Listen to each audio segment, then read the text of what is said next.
Good morning.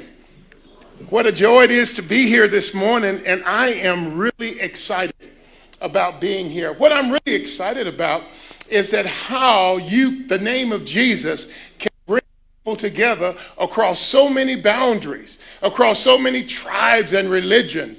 And it's at Jesus' name that I come and I greet you this morning.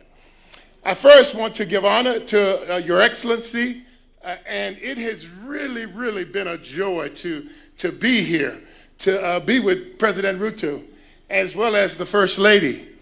And I also want to give honor to all of the other leaders that are here all throughout Kenya. Now, I must confess to you this morning, normally I am not very nervous.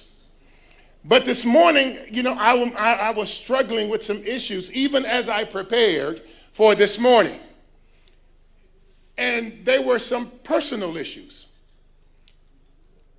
As I was preparing the story of Nehemiah, I could not help but to remind myself that I am coming home to a place. And I could not help but to begin to process the journey of going to America and now coming home to Africans. And so therefore, I do want you to understand that my primary motivation is not to speak here this morning. It's not. It is not to go on a tour of Kenya. It's not. It is not to go and see some of the wonderful safaris that you have in this wonderful country. My primary reason for being here this morning is that I'm coming back home. And even as my brother Earl and I traveled together, we made that very clear, that we're coming home to see our brothers and our sisters, that we're coming home to walk on lands that our ancestors walked on. We're coming home to swim in streams and lakes that our ancestors swam in, that it is a joy to be here this morning. Thank you for inviting me to come back home. Now, I don't want to take a lot of time, because most of the time when you get someone who's been a preacher for a while, they talk for a long time. Did you notice the secretary this morning? He just kept talking, because preachers talk for a long time, don't we? But I want to make sure that my comments are brief. But I also want to make sure that this wonderful theme that you have, that I give it due justice. And I also want to make sure that the verse that you all presented for the theme this year, I give it due justice. Now, remember, your theme is arise and rebuild. Now, I thought that was one of the most radical themes that I've heard in a long time. Because even the word arise means that someone has been sleeping, and therefore it is calling for the continent of Africa to wake up. To wake up, Africa, and reach the potential in which God has given to you. Now, the word arise is very different than the word rebuild, because the word rebuild means that you've got to go to work. And so you don't just rise up. It is time for Kenya to say, God, how in the world do I go to work? How do we go to work? Now, here is the big question that I had even as I prepared to come this morning. What is it that we're going to rebuild? What is it? Is it to build a wall as listed in the passage of Nehemiah? Is it to build other buildings? What is it? What are we together going to build? And what I want to suggest to you this morning, I want to suggest that what the passage is suggesting is that we also rebuild relationships. Because even as we come this morning, and even as we read the text, we see that relationships are an integral part of this text. Now, let me give you an example. If you read in Nehemiah chapter 2, verses 17 and 18, you will see 14 pronouns in this text. And as you know, pronouns, they're always talking about people. And so the question that I was asking was, which is easier, to build a wall or to rebuild a relationship?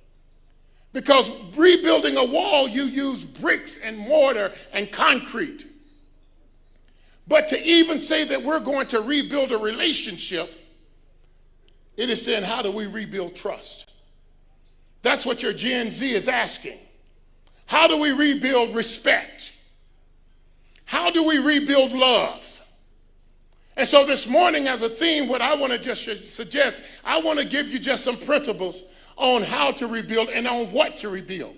Is that all right? So let's take a quick look at it. The first thing, even as we look at this text, and let me read the text for you just briefly. We just heard it. It says, "Then I said to them, you see the trouble we are in. Jerusalem lies in ruin, and its gates have been burned with fire. Come, let us rebuild the wall of Jerusalem, and we will no longer be in disgrace." I also told them about the gracious hand of my God on me and what the king had said to me. They replied, "Let us start rebuilding." So they began this good work. And so as I looked at that, what is it that we're trying to rebuild in relationships? You know, I love the great work of the African Union, doing great work. But I'd like to suggest to you this morning, just as an African American coming to Kenya, I think that the first relationship that we must rebuild is a relationship back to your brothers and sisters in the African diaspora. That we in Africa, there in America, we have so many African Americans. We have so many Africans who grew up and their parents grew up in Africa and they sent their children to America. But they decided to stay in America. Some of the greatest minds are in the diaspora. And if you really, really read the text, Nehemiah was not from Jerusalem. Nehemiah was from the diaspora. Just think about it. Nehemiah, he wasn't born in Jerusalem. He was a product of Babylon slavery oppression where they shipped him from Jerusalem to Babylon, and his mother was raised in Babylon and his grandmother was raised in Babylon. He had been shipped into slavery and he had been in slavery for years, and all of a sudden he decided after being in a far country that it was time to come home. It was time for him to come and use his gifts and talents at home. And I remember last week I had the wonderful privilege of meeting with the ambassador of Kenya in the United States. And as we stood there, he asked me, he challenged me, he said, "How in the world, Ricky, do I get in with the Congressional Black Caucus so that I can use the influence that they have back at home?" And even then we started processing. How in the world do we use these brothers who are in the diaspora? And how do we use the influence that they have and bring them back home, back to the land in which we came from? How do we be just like this wonderful man Nehemiah and begin to use those relationships? You see, the reality is the relationships in the diaspora helped fund the project in Jerusalem. And I want to say this to you this morning, that you've got brothers and sisters all over the world that God can use in a mighty way to partner with our brothers and sisters in Kenya to say, how can we work together and how can we be together? I think another relationship that we must begin to make sure that we process. I think that your relationship with one another.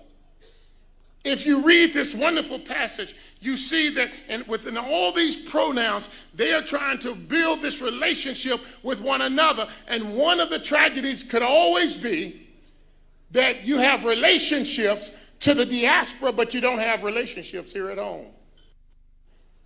And you know there are tensions in relationships. I know Your Excellency knows about tensions in relationships. But here's the thing about relationships. All of us say that we follow Jesus. But some of us can be pretty disrespectful and pretty mean. All of us say, I mean, we can read the verse in John 13 where Jesus says that they will know that you're my disciple by your love for one another. But when we get angry with one another, we don't love each other very well. And so I remember in Washington, D.C., I was walking down in the lower level of the Capitol. And I had a Republican brother. He was a white brother. And he was a Republican. And I remember when I saw my Republican brother, we greeted each other with a hug. And we talked for about 10 minutes. And as we carried on a conversation with my Republican brother, I looked to the side and I saw a brother from the opposite party coming, an African-American Democrat. So I told my brother, Lee, why don't you stay here with my Republican brother while I go over and while I have a conversation with my Democrat brother. When I left, I could tell the pressure he felt. So when I returned from the conversation and I started to talk to my Republican brother, he asked me, was I one of them? And I asked him, well, what is one of them? What does that mean? He said, I'm asking you, Ricky, are you one of us or are you one of them? And I said, no, I must apologize to you. I'm not one of them. I'm one of his. That my politics never drives my faith. My faith must always drive my politics. That I don't come here to find enemies, because Jesus teaches us this wonderful principle. And here's the principle that I taught him. I said, just think about this brother that you called him. This brother is a pastor. And you say that you follow Jesus. That relationship should make you brothers. And I said, you know what the scripture says that your relationship should be? Jesus says that the people will know that you're my disciples by your love for one another. But yet you're calling him. You've devalued him. I said, but even keeping up with your train of thought, let's say if you devalued him in the scriptures, and let's say you demoted him from being a brother and you made him a neighbor. That's an honest demotion. He's no longer my brother, he's my neighbor. Then what should be your response to your neighbor? Well, Jesus says in Matthew 22 that we're to love our neighbor as we love ourselves. I said, so if you're a brother, your response should be to love him. If you are a neighbor, your response should be to love him. But what if you demoted him again? What if you demoted him from a brother to a neighbor and now you demote him to an enemy?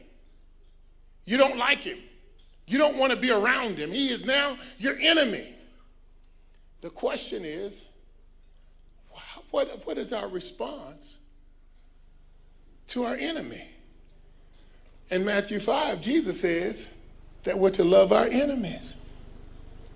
You see what the tension is that we're all brothers when we believe in Jesus.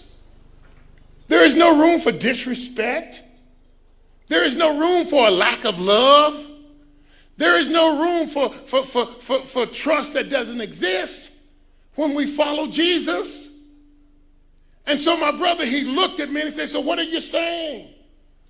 I'm saying to you, brother, and this is what I said to him, you must be intentional about building relationship with your brother.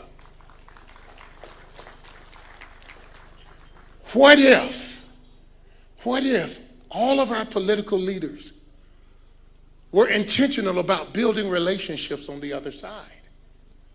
What if they said, how do we go and build a relationship and love our brother and love our sister? What if we were intentional about it? Can you imagine what's going to happen here? And so as much as we want to rebuild, if we can't build relationship, it's just not going to work. I don't care how many building projects we do, if we don't rebuild relationship, if we don't rebuild trust and love and respect, and I've only seen that happen in our political circles in the United States one time, and it was back in 1992, when President Bill Clinton, a Democrat, met with the Speaker, a Republican, and they came to the conclusion that we will not speak negatively of one another in public. We will not turn our backs on one another, but we will commit to love one another. They built a relationship. And the last time in 1992 in U.S. history, we balanced the budget with the two of them. God does great things when we come together. That God is calling us, not only that we build relationships in the diaspora, but we build relationships with one another. So some of you might say, well, Rick, how does that fit me personally?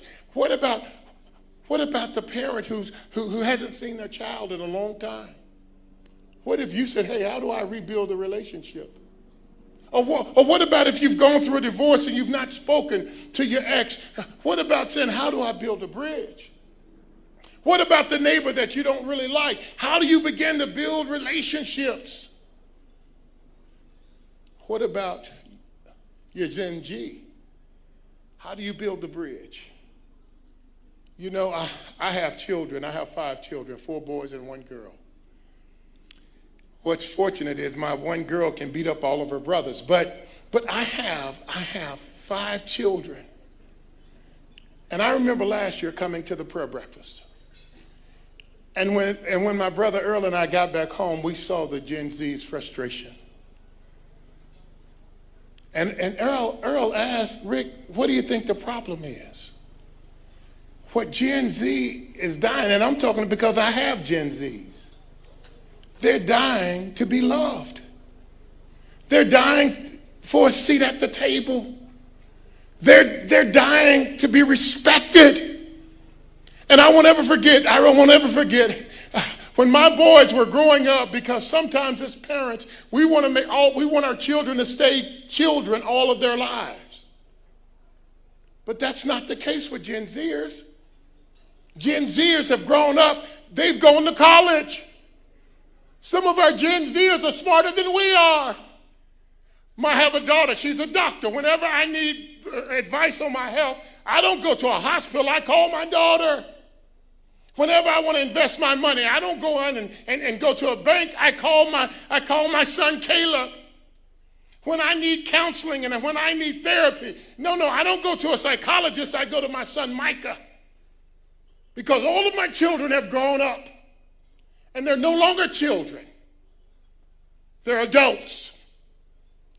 And I had to learn to treat them like adults. And so when they graduated from college,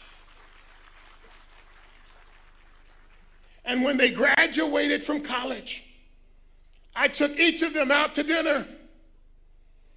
And I gave them a kiss. And I said, you are now an adult. I expect you to make decisions like an adult.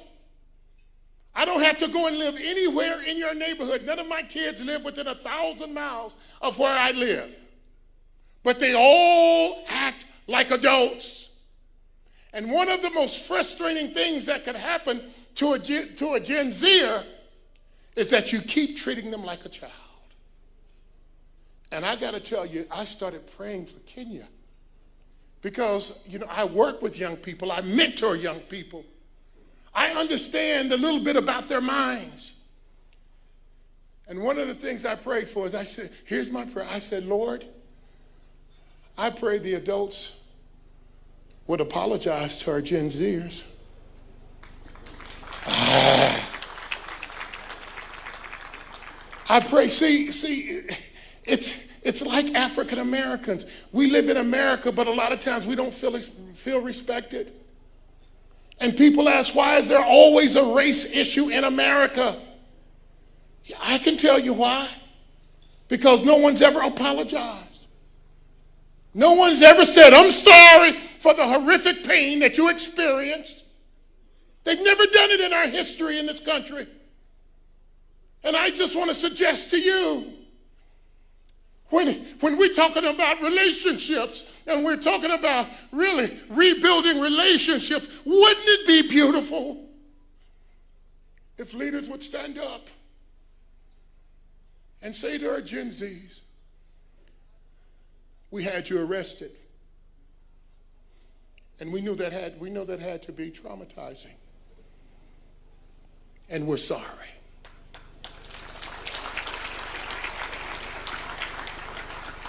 We shut down the internet, and we know that that's your primary source of communication, and we're sorry.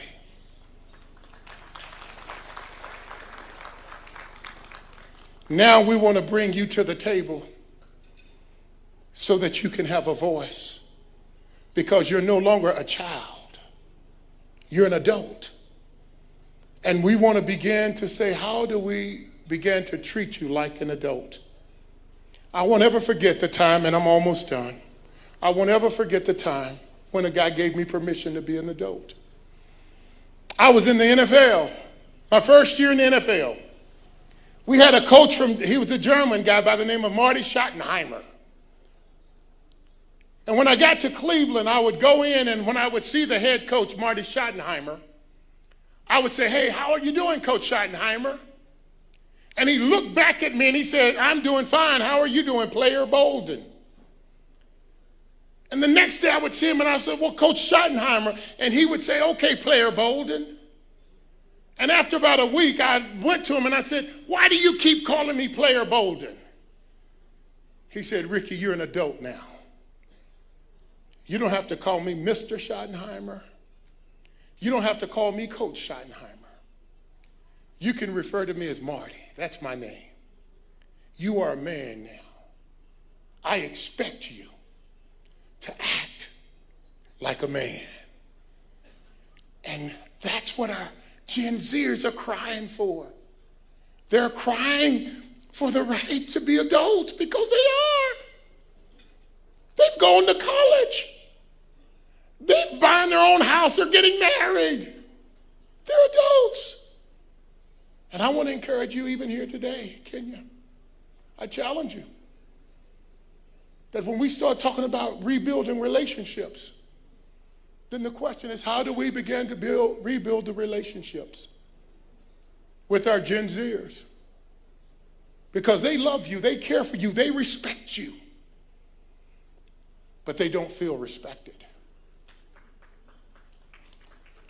The last thing, and I'm leaving now, but you know, there was one other thing as I'm leaving, and I don't want to get out of here. The last relationship that I think you need to build, not only with Africans in the diaspora, not only Africans within your own country, but as I was leaving, I said, you must also build relationships, really rebuild your relationship with the Lord. That is serious. Did you hear what this wonderful man, Nehemiah, said? Listen to what he said here. And I'm on my way out of here. You know, my time is up. Yep, my time is up. Let me tell you what he said here. This was so critical. He said, he says, I also told them about the gracious hand of my God on me and what the king had said to me. Did you see that? When I read that, it blew my mind. Let me tell you how I interpreted that. As I take my seat, whenever people do that, they're really not getting ready to, yes, I am going to take my seat. But listen to what Nehemiah was saying. He said, I spoke to the king, but the King of Kings had his hand on me. Oh, that's different. Because while he honored and respected the king, as you go forth, Kenya, there's a King of Kings. And what we desire more than anything is that the King of Kings places his hand on our lives.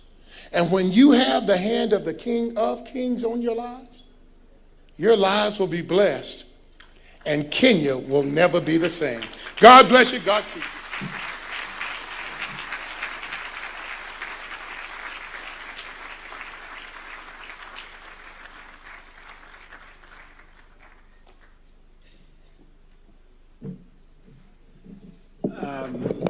You know, you listen to Dr. Ricky Bolden and you just want him to continue. I think the round of applause you gave him is not sufficient.